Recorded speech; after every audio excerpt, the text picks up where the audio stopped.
Welcome to Jayanthi's kitchen. ನಾನಿವತ್ತು ಮಾವಿನಕಾಯಿಂದ ಒಂದು recipe ಮಾಡ್ತಾಯಿದ್ದೀನಿ.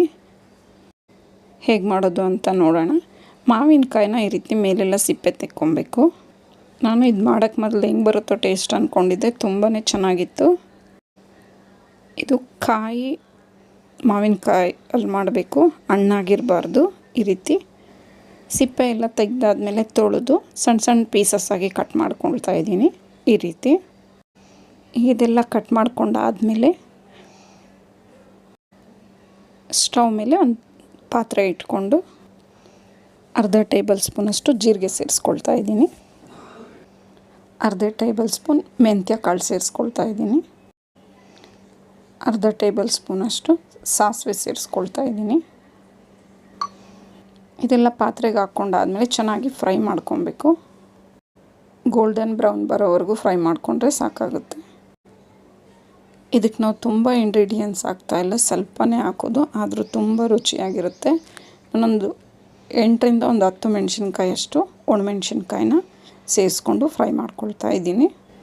ಇದೆಲ್ಲ ಫ್ರೈ ಆದಾದಮೇಲೆ ಮತ್ತು ಅದೇ ಬಟ್ಲಿಗೆ ನಾನು ಕರಗಿಸಿಟ್ಕೊಂಡಿದ್ದೆ ಒಂದು ಅರ್ಧ ಅಚ್ಚು ಅಷ್ಟು ಬೆಲ್ಲನ, ಒಂದು ಅಚ್ಚಲ್ಲಿ ಅರ್ಧ ಅಚ್ಚು ತೊಗೊಂಡಿದ್ದೆ, ಕರಗಿಸಿ ಸೋಸ್ಕೊಳ್ತಾ ಇದ್ದೀನಿ. ಈಗ ಇದೆಲ್ಲ ಸೋಸ್ಕೊಂಡಾದಮೇಲೆ ಚೆನ್ನಾಗಿ ಕುದಿಸ್ಕೊಬೇಕು. ಈ ರೀತಿ ಕುದಿ ಬಂದಾಗ ನಾವು ಹಚ್ಚಿಟ್ಕೊಂಡಿರೋ ಮಾವಿನಕಾಯಿನ ಪೀಸಸ್ನ ಇದಕ್ಕೆ ಸೇರಿಸ್ಕೋಬೇಕಾಗುತ್ತೆ. ಈ ಮಾವಿನಕಾಯಿ ಪೀಸೆಲ್ಲ ಇದರಲ್ಲೇ ಚೆನ್ನಾಗಿ ಕುದಿಬೇಕು. ಇದು ಈ ಪಾಕದಲ್ಲಿ ಕುದ್ದಷ್ಟು ರುಚಿ ತುಂಬಾ ಚೆನ್ನಾಗಿರುತ್ತೆ. ಇದು ಕುದಿತಾ ಇರೋ ಹಾಗೆ ನಾವು ಆಗಲೇ ಫ್ರೈ ಮಾಡಿ ಇಟ್ಕೊಂಡಿರೋ ಅಂಥ ಜೀರಿಗೆ ಮಿಶ್ರಣನೆಲ್ಲ ಇದಕ್ಕೆ ಒಂದರೊಳಗೆ ಹಾಕಿ ಚೆನ್ನಾಗಿ ಪುಡಿ ಮಾಡ್ಕೊಳ್ತಾ ಇದ್ದೀನಿ. ನೋಡಿ, ಪುಡಿ ರೆಡಿಯಾಗಿದೆ. ಈಗ ಇದೆಲ್ಲ ಚೆನ್ನಾಗಿ ಕುದ್ದು ಪಾಕನೂ ಕಡಿಮೆ ಆಗಿದೆ ಬೆಲ್ಲದ್ದು. ಈ ಮಸಾಲೆನೆಲ್ಲ ಅದಕ್ಕೆ ಸೇರಿಸ್ಕೋಬೇಕಾಗುತ್ತೆ. ಈಗ ಈ ಪುಡಿನೆಲ್ಲ ಸೇರಿಸ್ಕೊಂಡು ಆದಮೇಲೆ ಮತ್ತೊಂದು ಸತಿ ಎಲ್ಲ ಮಿಕ್ಸ್ ಮಾಡಿ ಚೆನ್ನಾಗಿ ಇನ್ನೂ ಒಂದು ಸತಿ ಕುದಿಸ್ಕೊಬೇಕು. ಇದೆಲ್ಲ ಚೆನ್ನಾಗಿ ಕುದ್ದಿದೆ. ಈಗ ಇದಕ್ಕೆ ಒಗ್ಗರಣೆ ಮಾಡ್ಕೊಳ್ಳೋಣ. ಅದಕ್ಕೆ ಚಿಕ್ಕ ಬಾಣಲೆ ಇಟ್ಕೊಂಡಿದ್ದೀನಿ ನಾನು.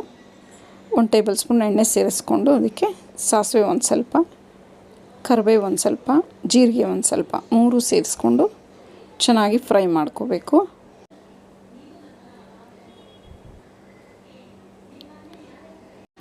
ಇದೆಲ್ಲ ಫ್ರೈ ಆದಂಗೆ ಅದಕ್ಕೆ ಒಂದು 1/4 ಟೇಬಲ್ ಸ್ಪೂನಷ್ಟು ಇಂಗು ಸೇರಿಸ್ಕೊಳ್ತಾ ಇದ್ದೀನಿ ನಾನು, ಇಂಗು ಪೌಡರ್ನ. ಇದನ್ನೆಲ್ಲ ಒಗ್ಗರಣೆಗೆ ಸೇರಿಸ್ಕೋಬೇಕು. ಈ ರೀತಿ ಚೆನ್ನಾಗಿ ಮಿಕ್ಸ್ ಮಾಡ್ಕೊಂಡಾದಮೇಲೆ ಮಾವಿನಕಾಯಿ ಮಿಶ್ರಣನ ಇದಕ್ಕೆ ಒಗ್ಗರಣೆ ಜೊತೆಗೆ ಸೇರಿಸ್ಕೋಬೇಕು.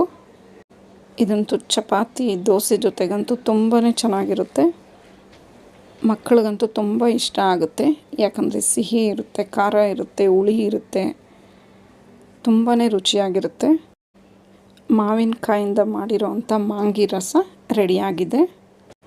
ನಿಮಗೆ ವಿಡಿಯೋ ಇಷ್ಟ ಆದರೆ ಲೈಕ್ ಮಾಡಿ, ಶೇರ್ ಮಾಡಿ, ನನ್ನ ಚಾನಲ್ನ ಸಬ್ಸ್ಕ್ರೈಬ್ ಮಾಡ್ಕೊಳ್ಳಿ. Thank you for watching.